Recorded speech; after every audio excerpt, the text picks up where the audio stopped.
talk to me about how the pill impacts the period brain, like tying together Yeah. book one and book two.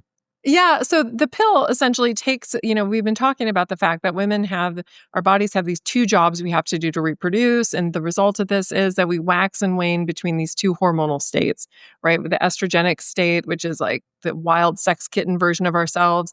And then, progesterone and the luteal phase, which shifts us into kind of our earth mother, mom genes side of ourselves. And so for a naturally cycling woman, you're kind of waxing and waning between these two different but complementary states. And when you take the birth control pill, it shuts all of that down. So essentially, what it does is the progestin, which is the moneymaker, I mean, just in terms of the action that prevents pregnancy in different types of hormonal birth control. But that progestin is mimicking the acts of progesterone, which again is that hormone that's released during the second half of the cycle. And it activates progesterone receptors in the brain. And when the progesterone receptors are reading a signal, so if they're getting signal, that tells the brain not to stimulate the ovaries to not produce an egg. And then, of course, you don't produce estrogen. And then if you don't ovulate, you don't produce progesterone. And so by virtue of these synthetic progestins, which are very different from progesterone, by the way. So we don't need to get into the weeds on all of that, but just for listeners to understand that the way that you feel on a progestin, which most women feel pretty awful, is not the same as the way that you feel on progesterone. They actually are completely different molecules and they act very differently in the brain and very differently in the body. But the progestins do get picked up by the progesterone receptors in the brain sufficiently enough to, inhibit the brain from telling the ovaries to release an egg. And so what this does is it flatlines women's hormone production. So women are no longer producing high levels of their own endogenous or internal sex hormones. And instead, they're getting the same daily dose of a relatively high level of synthetic progesterone, known as the progestin, and then a relatively low level of estrogen. And what this means, of course, is that when you're on the pill, you don't get that nice, big, beautiful bump in estrogen that makes women feel so sexy and alive. And instead, you're living in this state of hormonal deja vu, where you have a relatively high level of progestin and a low level of estrogen. And this, of course, it has all kinds of sweeping effects on the way that we think and feel and experience the world, because our hormones, of course, play a really integral role in what that means for women. So is it kind of like permanently being in the final 2 weeks? It's kind of like being in the final 2 weeks, but with a caveat. And so I'll just quickly, without getting into the weeds too much, just say that, on the one hand, it's like the last 2 weeks of the cycle because you do see decreased sexual desire, for example, and you do see less of a preference for masculinized male faces, voices, and behaviors. Right. And so you do tend to see some of those changes in sexual psychology that are similar to the second half of the cycle. But you also get a bunch of other stuff that nobody's really bargaining for when they're taking hormonal birth control. And the reason for this is that the synthetic progesterone that is used in most commercially available birth control is not synthesized from progesterone. And in fact, no progestins that are used on the market are synthesized from progesterone. They're all either synthesized from testosterone. Most of them are synthesized from testosterone, or they're synthesized from spirolactolone, which is a diuretic. And this is important, this distinction between something, this progestin, which is synthesized from not progesterone, right, either testosterone or spirolactolone, and progesterone ends up being really important because when the body is breaking down actual progesterone, it releases this really calming metabolite. It's a neurosteroid called allopregnanolone that's really good at promoting mental health and mood stability and a bunch of other things that help women function and feel pretty good. Whereas these progestins, when they're being broken down in the body because they are not made out of progesterone, you don't get the release of allopregnanolone. And so women who are on the pill actually have a really low levels of this really calming neurosteroid that does help to promote mood balance, mental health, and other things like that. And it's actually been argued that, this is probably one of the primary mechanisms by which hormonal birth control has been linked with mood disorders and anxiety disorders. Oral contraceptives raise depression risk by 40%. in teens and women. Yes. Yeah, pretty substantial. It's a pretty substantial increase.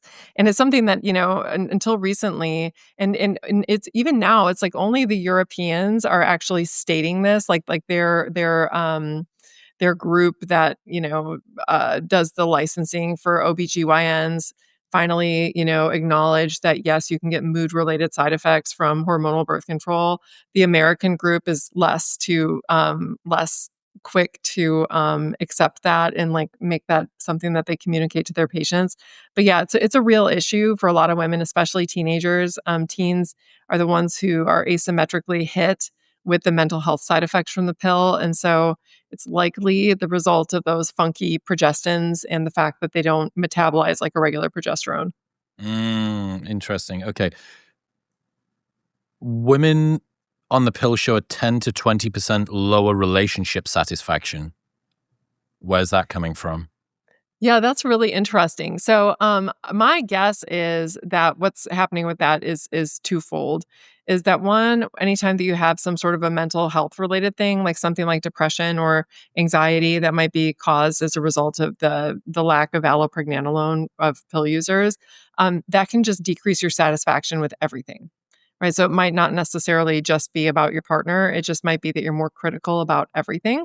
And so that's one possibility. And another possibility is that I think that when you aren't able to experience yourself as a naturally cycling woman who's going between these phases, of estrogen being high and then progesterone being high, it's like when you're naturally cycling, you get the full bandwidth of like what's good in relationships, right? Like you're able to like really, feel sexual satisfaction and desire, and you're able to feel, this like emotional closeness and desire. And I think that that is part of what creates within us like the feeling that we have a satisfying relationship. And for women on the pill who generally have lower levels of sexual desire, right? And they've also tend to report lower sexual satisfaction, less attraction in their relationships, and not necessarily because they chose the wrong partner, right? Although there's some research that indicates that that might be a risk too. But instead, because they're not experiencing sexual desire, it's just like turning the volume down on what is a really important aspect of a romantic relationship. And so not to really have much of a libido and then not to really feel that much attraction to your partner just because, attraction and sexual desire is all fueled by estrogen, Which is and so suppressing. yeah, and it's suppressing that. And so it's like women are missing out. It's almost like you have a jigsaw puzzle and you take out like half of the pieces and then you're like, how do you like the puzzle? And you're like, I don't know. I guess it's okay. Is it right to say women on the pill lose an authentic part of themselves? Yeah, I do. I do. I think that it's masking an authentic part of yourself, and this could be for better or for worse, right? The same way that we could say, that taking an SSRI or an antidepressant is masking, a person, like a real essence of a person as well, which I think is true. But, some people prefer the way that they feel on it. And so they want that to be masked, but it is nonetheless masked, right? And the same with the birth control pill. It's like, it's not you're not really yourself when you're on the pill. And like I said, and that could be for better or for worse. Some women feel better when they're on it. And they like that version of themselves. And if that's how they feel, Godspeed. You can be on it safely and it is and it's effective. So Could oral contraceptives be the biggest unexamined mental health experiment that's ever happened? yeah, no, I think so. I do. I think that and teenage antidepressant use. I think that both of those things are And a a lot big. of those are going to be happening in collaboration with each other as well. Yeah, no, they are because the risk of being prescribed an antidepressant goes up significantly after you start hormonal birth control. A quick aside, I've been drinking AG1 every morning for years now, and it just got even better. AG1 Next Gen keeps the same simplicity, one scoop once a day, but now comes with 4 clinical trials backing it. In those trials, AG1 Next Gen was clinically shown to fill common nutrient gaps, improve key nutrient levels within 3 months, and increase healthy gut bacteria by 10 times, even in healthy adults. Basically, they've upgraded the formula with better probiotics, more bioavailable nutrients, and clinical validation. And it's still NSF certified for sport, so you know that the quality is legit. AG1 genuinely care about holistic health, which is why I've got my mum to take it, my dad to take it, and tons of my friends too, and why I put it inside of my body every single day. And if I found something better, I would switch, but I haven't. which is why I still use it. And if you're still unsure, they've got a 90-day money-back guarantee, so you can buy it and try it for 3 months. And if you don't like it, I'll just give you your money back. Right now, you can get a year's free supply of vitamin D3, K2, and 5 free AG1 travel packs, plus that 90-day money-back guarantee by going to the link in the description below or heading to drinkag1.com/modernwisdom. That's drinkag1.com/modernwisdom. Would you look at that? Clip is already over, but if you want more, don't be sad. The full episode is available right here. Go on.